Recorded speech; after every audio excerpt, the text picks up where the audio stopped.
My husband left me with a text message and married my best friend. I'm Charlotte. I'm 31 years old and I work as an executive assistant. I'm the kind of woman who plans birthday surprises months in advance, remembers how you take your coffee and never misses a task or a red flag. Harry and I were married for 6 years, but we actually met 10 years ago at the coffee shop where I just started working. While I was trying not to mess up orders, he'd come in every day at the same time and say, "One drip coffee, Charlotte? How are you today?" I never had to ask how he knew my name. I had a place in his eyes from the very beginning. At first, we just smiled at each other. Then came small talk, then longer conversations. And one day, as we sat in the cafe near closing time, he asked me, "Tell me your life story." Not the short version. I really want to listen. That night, we talked for hours. I told him about my life, my fears, my dreams, what I wanted to be as a child, and he just listened. Really listened, looking straight into my eyes. He was the first person who truly saw me, and I, for the first time, was finally ready to be loved. The months we spent together slowly turned into years. Our love wasn't fast or flashy. It was quiet but deep. Over time, we learned each other's language. I understood his silences, and he read the emotions in my eyes. We read books together on holidays, danced in the living room, and even turned grocery shopping into something fun. Every Sunday, Harry would make pancakes, and I'd top them with fresh fruit. We had little rituals, tiny moments that no one else knew about, but meant everything to us. He proposed to me on the beach. Our feet were in the water. I had an ice cream cone in my hand, and my hair was a mess in the wind. He got down on one knee and said, "You're the only thing I'm sure of in this life. You are my home," and with all my heart I said yes. Our wedding was simple but beautiful. We cried when our eyes met. The idea of a lifetime with you didn't scare me. It felt like we were just making official, a story that had already begun long ago. The first few years were truly good. Even when we fought, there was still love between us. At night, he'd reach for my hand in his sleep. Every morning, I kissed him before you left for work. Whenever I talked about him, I'd say, "I'm lucky. Not everyone gets a man like Harry." And I told that to my best friend Rachel too. She seemed so happy for me, or at least that's what I thought. Rachel and I met during our first year of college. What started in a tiny dorm room turned into the kind of friendship where we shared everything. Our first loves, heartbreaks, job interview nerves, late night secrets. We both said we wanted men who would truly value us, men we could trust. One day, while we were walking in the park, she noticed I was squeezing her hand a little tighter. She looked at me and said, "You always hold my hand like that when you're hiding something. What is it? Did you fall in love or something?" I smiled. "I think. Yes." I met Harry. Everything feels different with him, Rachel. For the first time, I feel safe, protected. She stared at me for a long moment. There was surprise in her eyes, maybe even a hint of jealousy, but she quickly masked it. She wrapped her arms around my neck. "Charlotte, that's amazing. You absolutely deserve this," she said. That day, we went out for coffee together. I told her how Harry recommended books to me, how he texted me good morning every day, how he sometimes ran his fingers through my hair just because he loved the way it felt. Rachel listened. She smiled. She shook her head and said, "If things like that still happen, the world must not be as broken as it seems." But now I remember the blankness in her eyes that day. She looked at me like someone who had just lost something. Back then, I didn't want to see it. I thought maybe she was just afraid I'd neglect our friendship, but that wasn't it. It was jealousy. And there I was, looking her straight in the eye, telling her about this incredible man I had brought into my life, praising him, cherishing him, and I still didn't see it. I couldn't wait to introduce her to Harry. I wanted the two people I loved most to love each other too. How naive I was. Before I had the chance to bring them together, Rachel received a scholarship abroad. She couldn't even make it to the wedding. We kept in touch, messaging often about our lives. I kept telling her how happy I was with Harry, how warm and cozy our home felt. She told me about her career, her achievements, her travels. Then one day I got a message. "Get ready, Charlotte. I'll be there in a week." She was finally coming home. I was just as excited as she was. We hadn't seen each other in so long, and I missed her deeply. We even made a things to do together list. At the very top of mine, introduce Rachel to my husband. One night, I invited her to our favorite Italian restaurant. Harry came by after work too. There was fresh pasta on the table, red wine in our glasses, and endless laughter all around. I did most of the talking. They listened. Then came a moment. They looked at each other. Rachel said something. Harry laughed. And in that moment, their laughter echoed strangely inside me. "You two get along well," I said with a smile. Rachel winked. What can I say? I've always had a weakness for charismatic men. I thought it was a joke. Harry did too. He just smiled. But looking back now, that was the first red flag. The following week, Rachel came over for movie night. While I was in the kitchen making popcorn, the two of them were in the living room. I overheard her say, "You really nailed it with this movie choice, Harry. You've got great taste." When I walked in, Rachel had pulled the blanket over herself. Harry was sitting at the other end of the couch, but if someone had asked, "Are they acting too close?" I still would have said no. Because back then, I still didn't want to believe it. Those were the first moments Harry and Rachel started warming up to each other, but it took me a long time to see it. I had trusted them so completely that I couldn't even recognize betrayal when it was happening right in front of me. But the truth always finds you when you're least prepared, and it hit me when I was completely defenseless. After that dinner, things slowly started to shift, but it was so subtle, so sneaky, that at first, I couldn't even tell something was wrong. That's how betrayal works. It creeps in quietly. Then one day you open your eyes and realize your life has changed beyond recognition. Harry used to text me at work telling me he missed me. His sweet messages always came with a heart emoji, but now, hours would go by without a word, and when I texted first, his replies were late and brief. I'd text him, "Hey love, how did your meeting go?" And he'd just reply, "Busy, we'll talk later." I'd ask, "What should we have for dinner tonight?" And he'd say, "I don't know, what food do we have at home?" Those messages kept me up at night. And at home, he was cold toward me too. When I asked how his day went, he gave me vague, half-hearted answers, and he never asked me anything in return. Something inside me stirred, but my mind kept silencing my heart. He's just tired, I told myself. He's going through a stressful time. He needs my support. But the truth was, I was no longer the one by his side. He had already started standing beside someone else. Rachel changed around the same time, too. The woman I used to see every week, the friend I used to talk to for hours at night. Now she kept saying she was too busy. "Can't this week, Char. I have to finish a report." "Friday? Ooh, I wish, but I've got a terrible headache, babe." But then I checked her social media, and there she was. Friday night, sipping wine at a new restaurant. The photo showed just her, glass in hand. But she didn't tag who was sitting across from her. But me? I already knew. A woman's intuition can be louder than 1,000 words. That night, Harry came home late. There was a look on his face I didn't recognize. He didn't seem tired. Just distant. Like he wasn't really there. Like his body came home, but his mind was still somewhere else. "Where were you?" I asked. "Work dinner," he said. "With who?"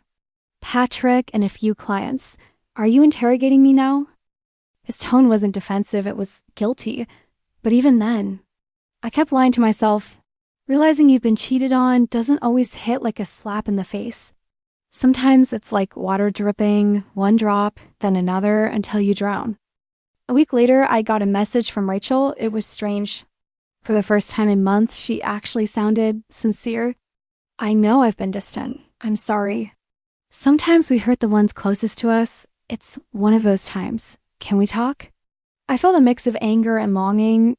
She owes me an explanation, I thought. But the truth was worse than I imagined. We met at a cafe. Even while stirring her coffee, she couldn't look me in the eye. "Charlotte, I need to be honest with you," she said. "Please, just hear me out before you judge. Harry and we fell in love." I didn't say a word for several seconds.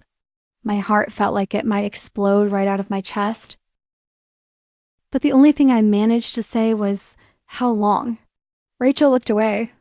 That night at the Italian restaurant, something shifted, but it happened gradually. That was the moment a different version of me woke up. A new Charlotte. I didn't cry. I didn't fall apart. I simply nodded in silence. Then I went home and waited for Harry's message, because deep down, I knew it was coming, and it did.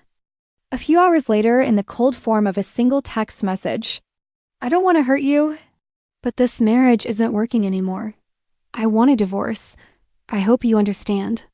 That was the birth of a revenge story. I was staring betrayal, lies, and heartbreak in the face. But the only thing I thought when I saw that message was, "You'll pay for this." I didn't say a word, didn't cry, didn't scream. I just watched how they acted, how their true selves came out without a trace of guilt. And one morning, over a quiet cup of coffee, I made a silent decision. I was going to win. They may have left me, but I wasn't going to abandon myself. Revenge isn't loud. It doesn't come with fire. It grows in silence, and that's how mine began. I still had full access to Harry's bank accounts. For years, he trusted me as the housewife who managed all the finances. He only knew how much he earned, never how much we spent. But I knew every cent, every purchase, every lie. So from that day on, I did the same thing every morning. I took control silently, smartly, cold-bloodedly. Step 1, I reviewed every transaction. One of Harry's biggest spending habits, gifts, but not for me. Those gifts were for Rachel, his email, which I still had the password to held all the receipts, luxury watches, first-class flights to Paris, private spa bookings. I documented everything, created a file, because one day, that evidence would become my power. Rachel, her weakness, reputation. She had built her identity around feminist slogans, parading as a women support women kind of person.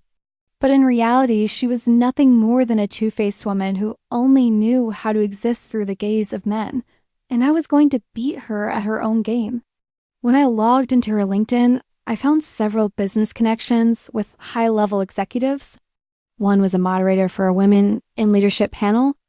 Another was a director of a female entrepreneurship project where Rachel was listed as a mentor. I didn't say who I was. I didn't need to. I simply shared the documents. A timeline proving that when Rachel started her affair with Harry, we were still married, living together, even attending couples therapy. I didn't add a single comment because the truth doesn't need commentary. It burns all on its own.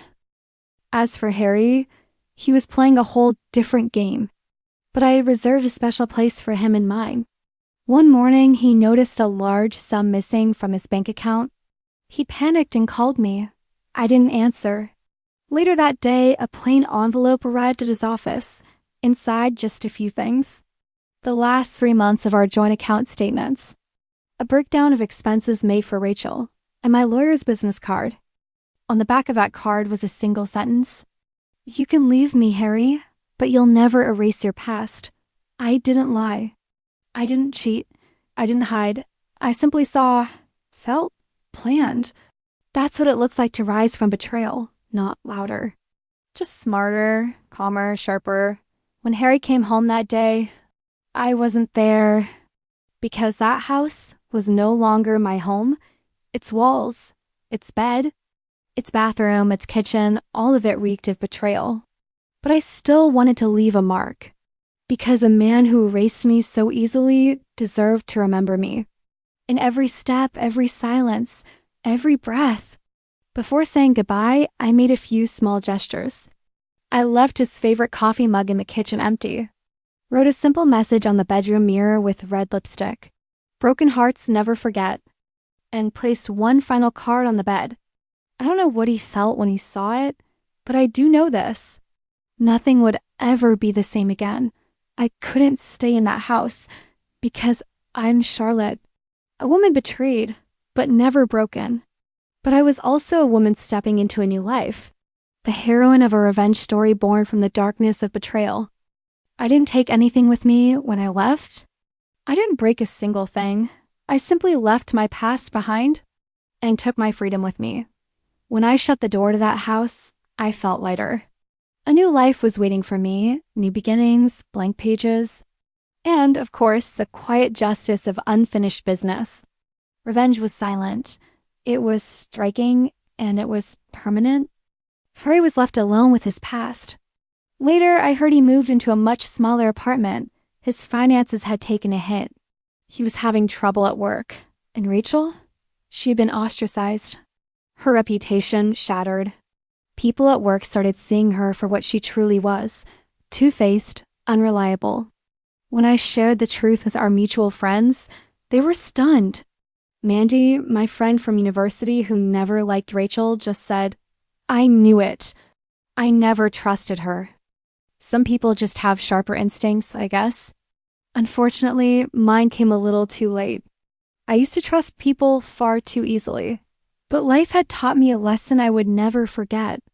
A brutal, powerful one. And so I was reborn. In a new city. In a life where I felt stronger than ever. I never thought I could do all this alone. I used to believe everything had to be experienced with Harry. Without him, I thought life had no meaning. But now, I had never felt more powerful. Starting over from scratch sounds terrifying, but sometimes that's exactly what you need. And life, it cracks open a door to those dreams you buried deep inside. Sometimes the opening of that door hurts, but once you walk through it, you're free. And that's what I did. I walked through. I freed myself. I stayed at a hotel for a few days at first. This city, so unfamiliar to me, felt a little intimidating at first. But it was also incredibly beautiful. It felt like the very taste of freedom. To get to know the city, I went on long walks. I wandered through local parks. I looked into people's faces, each one carrying a story, and mine was just beginning. One morning, I sat at a cozy cafe on one of the city's most charming streets. While waiting for my coffee, I looked around. People were rushing to work. Kids were playing, laughing. An elderly man folded his newspaper and cleaned his glasses. Life was flowing like nothing had ever happened. Then I looked at the young woman who brought my coffee. She smiled warmly.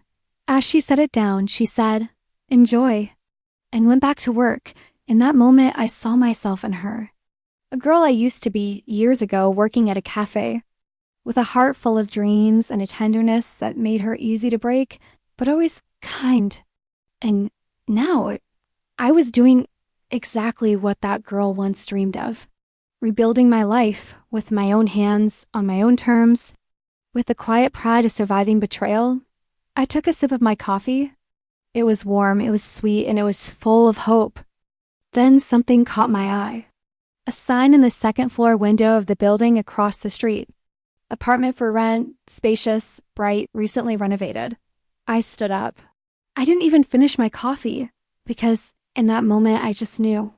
The city was mine now, this street, my street, and that apartment, it would be the home of my new beginning.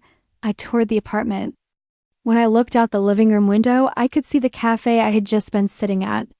And deep inside, a quiet voice whispered, "This is it. This would be the place where the pain ended, where rebirth began, where a strong woman would rewrite her life from scratch."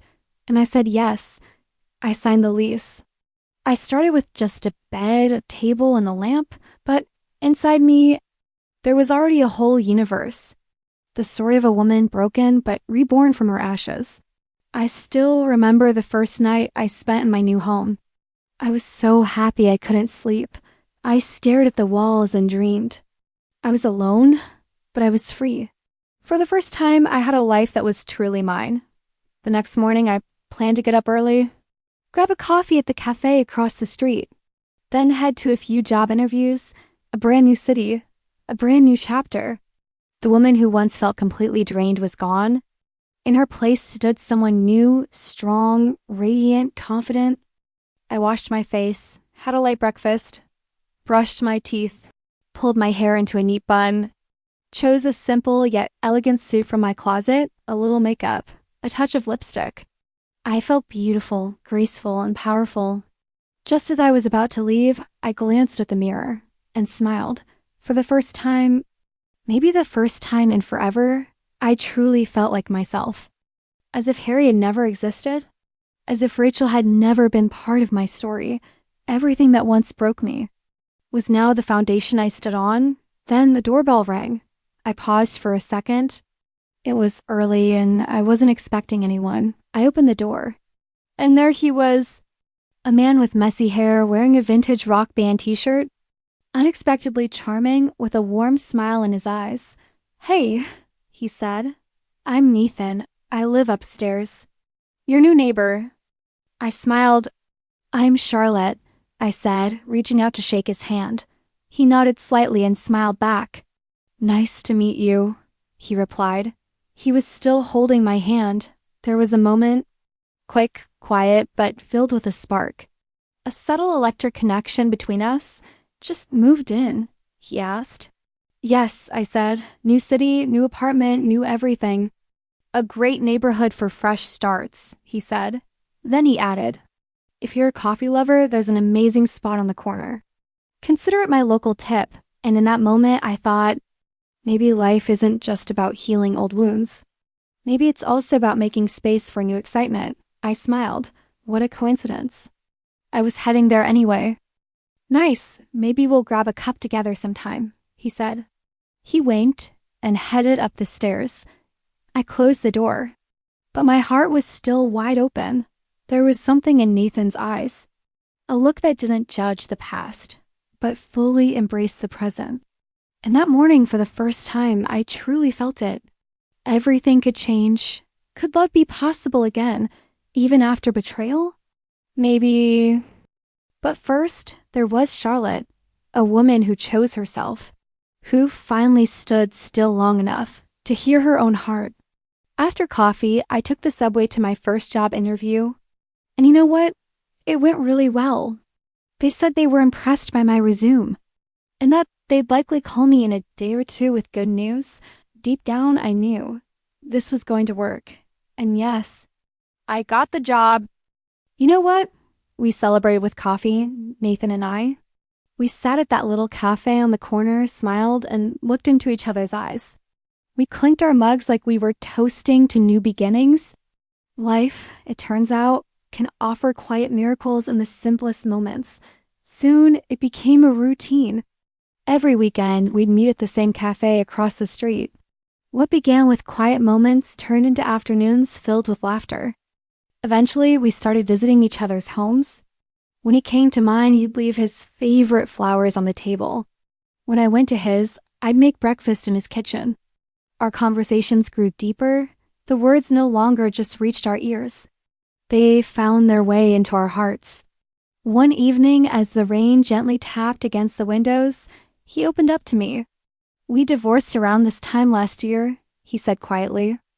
After a sip of coffee, he continued, "She cheated on me with my best friend." Sounds like a bad cliche, doesn't it? But his voice trembled. Something in me tightened. Because his story felt far too familiar. And since he had opened his heart, I opened mine too. I told him about Harry and Rachel. For the first time, I shared everything with someone. Even the line I had written on the back of that card. "You can leave me, Harry, but you can never erase your past." Nathan looked at me for a long time. "When you wrote that," he said softly, "you weren't just saying it to him. You were saying it to yourself. You didn't just walk away from a man who left. You walked away from a past that refused to see you." I didn't respond because he was right. That sentence wasn't just a form of revenge. It was a farewell. And sometimes farewells are the doors we walk through to meet the right people. That night, I saw myself in his eyes, a woman who was broken, but still shining, and in his tired gaze I saw something else. Hope. Maybe two wounded souls don't have to complete each other, but they can heal together. Nathan and I, our story continues. Two scars, healing under the same sky. Work is going well, too. When I wake up in the morning, I actually feel a sense of purpose. The things I once thought would destroy me are now just small details in a much bigger story. Harry, he's part of the past, Rachel too. I've already said goodbye to both of them. My name is Charlotte. I'm 31 years old. My husband left me with a single text message and then married my best friend. But this isn't a tragic ending anymore. It's the start of something completely new, a fresh beginning, a comeback story. Maybe you've got scars from your past too. Maybe as you read these words, you're thinking about your Harry or your Rachel. And maybe deep down, you're whispering to yourself, I can change too. And you know what? You absolutely can, because I did. So now I want to ask you, what do you think of my story? If you were in my shoes, what would you have done?